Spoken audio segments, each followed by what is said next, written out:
So, Hiding Jekyll is a spoof of Jekyll and Hyde.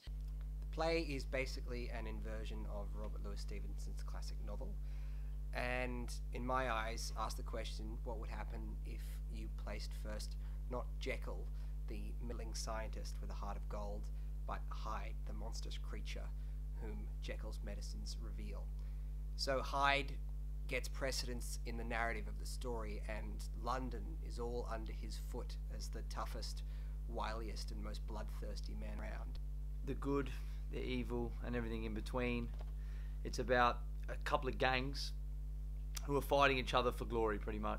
Who all deal with Hyde, so they have Hyde to counter for all their dirty work. It's about an awful, cynical, evil man who finds good within himself, and he takes a medicine that essentially makes the good exponentially bigger and takes over him, and that becomes Jekyll. In the original play, they don't really, there's only accounts on Hyde, where in this play, you get to see Hyde, as opposed to just hear people talking about Hyde. Yes, and it's also about the fact, the struggle of, as the others said, an identity crisis, the fight of the mind, the dark versus the light. I liked the idea of, in a world that we live in, that is perceived as far more cynical, far more negative, far more destructive than it may have been in the past, the idea that we often celebrate the villain more than we celebrate the hero. You look at any good movie and people always say, I love the villain in that. No one says they love the hero. So in this case, we start off with a villain and we see him turn into a hero. And the biggest gag about this play is really just how the other characters react to him with such fear and disdain.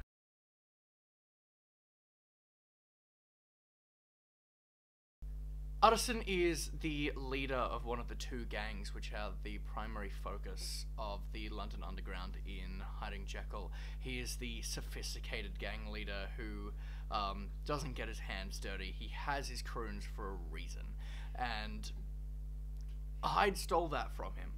He was the bigwig, and Hyde came with his bloodthirsty ways and tore it all away from him. And so Utterson is this wounded soldier who is just desperately grasping to retain the power he still has. My character is posh beyond his means and pretentious beyond his understanding. He is stiff and verbose. He's outspoken, he is imperious, but in his way he is very connected to the lowlifes with which he cohabits and with whom he does all of his crime. Mr. Enfield, he's a blithering idiot. Mr. Enfield makes a lot of mistakes. He is a puppy dog. He tries to do his best to be really nice and to suck up to everybody and to be like, hey, play. You know, he's kind of like a big child in a big adult world, and he really doesn't know what he's got himself into. Well, Hasty's interesting, because to me, Hasty has thrusted himself into this situation, not by his own accord, but by chance, but seems to struggle to find the perfect balance between how he deals with Hyde and his own goals. Danvers is a conflicted person. He tries to show that good can succeed in what he thinks is a relatively evil world, but he kind of has to suppress his own angers and judgments. Newcomen is the chief of Scotland Yard, so he's got a lot of connections to both in the force and also to the underworld. My character, I'm playing Mr. Guest, who is the muscle of the play. He's sort of a guy that's just come up the ranks, and now he's at the how could you say, the echelons of the gangster world, and now he wants to make his way to the top, and the man in front of him is Mr. Hyde, so he's gunning for that guy the whole play.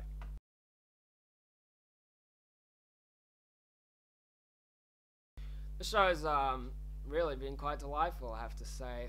It's always a risk whenever you start any theatre production, working out how things are going to mix together. Will the cast get along? Will the theatre get along? Will anything about any element of the production get along at all? It's like, essentially, a production is you getting a bunch of jigsaw pieces that don't fit, carving them in a way that they will fit, and then trying to slam them down onto a board and make it look pretty in the end. And sometimes it works, and sometimes it looks like a terrible depiction of Picasso. So what are you gonna do? I've got to be really honest. This is a fantastic cast to be working with, and I'm probably one of the oldest here. Actually, I'm 29, so it's very amazing to be working with people who are younger and who are not stilted in their thoughts and are a lot more open about acting and not like, I have to act this way. So it's fantastic. The cast and crew are sweet, cool, and nice guys to be around. Everyone's really committed, and everyone wants to make a difference and wants to collaborate and make something great. The cast is an absolute mixed bag in the best possible way. Some of them are copy-pastes of their character in real life. Some of them are the kind of chameleon actors whom you could never spot as a rogue or a villain, and who are able to turn it on at a moment's notice. Every single one of them is fun, and all of them are contributing something to, as I've said, a unique and very much... We have a fantastic group of actors who are one of my favourite casts to work with. They're all incredibly committed and talented to what they do, as well as deliciously imaginative with how they approach the comedy when it comes to their characters. Every rehearsal is different and exciting, and every run has new gags and is hilarious to watch.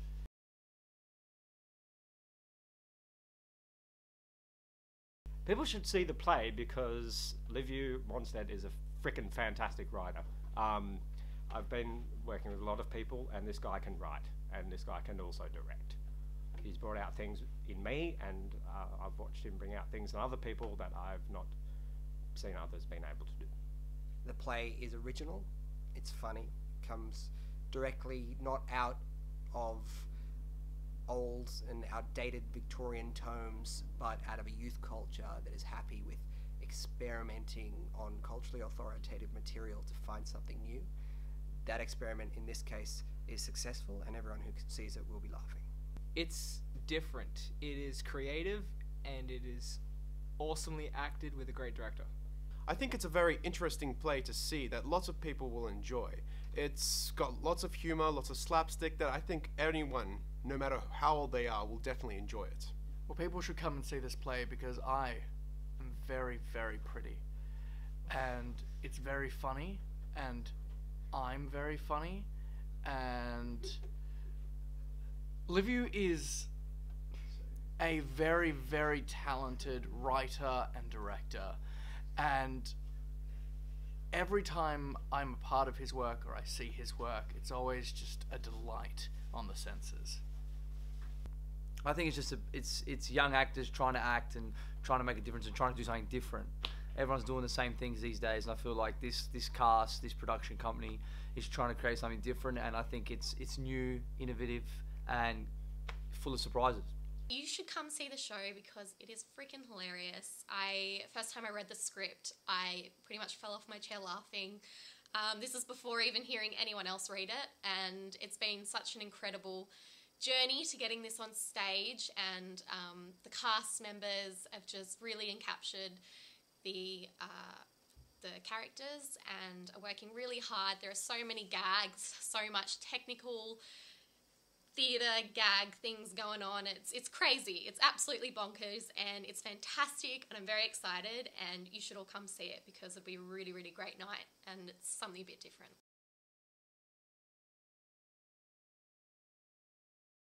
Because I think this is a campaign that's really important to bring this production to a higher level than I think Mon Sans has ever done before. I really want to go into this one saying this has to be a play that looks the part 100%. It has to really and truly be that next A-grade production that you'd expect out of something like Sydney Theatre Company or Belvoir. I'm constantly thinking to myself, how do you make a small indie theatre company kind of approachable?